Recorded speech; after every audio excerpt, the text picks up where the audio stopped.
असताना log in होत नाहीये किंवा कुठल्या कुठल्या प्रकारच्या अडचणी येत आहेत, यासाठी विद्यार्थी जे फोन कॉल्स करतायत त्या फोन कॉललाही कुठल्याही प्रकारचं उत्तर दिलं जात नाही. एका विद्यार्थी संघटनेला इथे थांबून ठेवलं इतर वेगळी गोष्ट, पण सर्वसामान्य विद्यार्थी जो पेपर देत असताना अडचणी त्याला समोर येतात, त्या अडचणी सुद्धा कुठल्याही प्रकारे सोडवल्या जात नाहीये. कुठल्याही प्रकारे ग्रीव्हन्स रिड्रेसल मेकॅनिझम विद्यापीठात राहिलेलं नाहीये.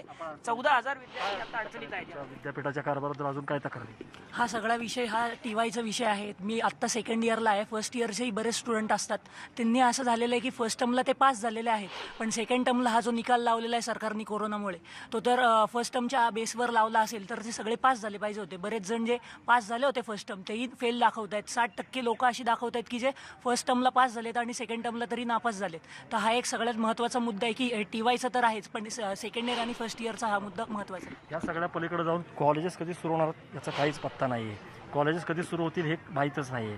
तर एक विद्यार्थी फ्रस्ट्रेशन येतं का की जेव्हा इतका काळ तुम्ही वंचित असता सगळ्या शिक्षणापासून? हो, कारण की कसं होतं, आता गेले बरेच दिवस या कोरोनामुळे सगळ्यांच्या परीक्षा पुढे ढकलल्या गेल्या, पण ह्या परीक्षा आता घेत आहेत, पण त्यांचं काही एक नियोजन नाही आहे. एक कोणत्याही प्रकारचं नियोजन त्यांच्याकडे नाही आहे. आपल्या राज्याचे मुख्यमंत्री जसं म्हणतात की आपलं कुटुंब आपली जबाबदारी, तर त्यांचं कुटुंब फक्त त्यांच्या तिघांपुरतंच मर्यादित आहे का?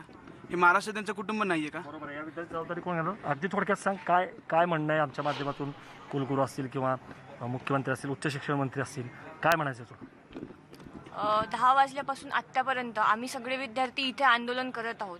तर कुलगुरूंना इतका पण वेळ नाही की ते आम्हाला 1 तास भेट पण देऊ शकतात. या परिस्थितीत आम्ही इथे उतरवून एवढ्या आक्रमकतेने आम्ही आंदोलन करत आहोत, तर कुलगुरूंनी निदान आमच्याशी येऊन आम्हाला भेट द्यावी, असंच आमची मागणी आहे. आता माफक अपेक्षा आहे. गेले 4 तास झालं हे विद्यार्थी जे आहेत ते इथं तहान भूक विसरून ठिय्या आंदोलन करतायत, परंतु कुलगुरू जे आहेत ते अजून फिरकलेले नाही आहेत.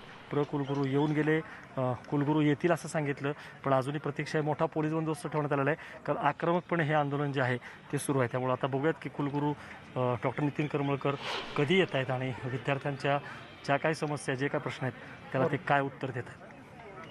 धन्यवाद अद्वैत या सगळ्या संवादाबद्दल. जोपर्यंत कुलगुरू येणार नाहीत, आमच्याशी बोलणार नाहीत, आमच्या मागण्यांना घेऊन चर्चा करणार नाहीत, तोपर्यंत आंदोलन मागे घेणार नाही अशी भूमिका अभाविपनं स्पष्ट केली आहे. विद्यार्थी त्यांच्या भूमिकेवरती ठाम आहेत. बघूयात काय तोडगा निघतोय या बातमीवर आपण लक्ष ठेवून आहोत. वेळ झाली का ब्रेकची? ब्रेक घेऊयात. पहा फक्त न्यूज 18 लोकमत.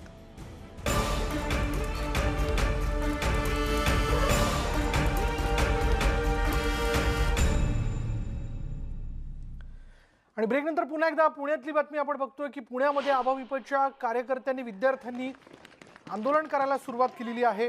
अभाविपनं पुंगी वाजवा हे आंदोलन सुरू केलेलं आहे. ऑनलाईन पद्धतीनं परीक्षांमध्ये गोंधळ झाला आणि या विरोधात अभाविपनं हे आंदोलन केलं. जोपर्यंत कुलगुरू स्वतः येऊन दखल घेत नाही तोपर्यंत आंदोलन सुरूच राहील असा इशारा अभाविपनं दिला. आपण पाहतोय त्याच्यानंतर विद्यार्थी आहेत, PI साहेब आहेत त्या ठिकाणी.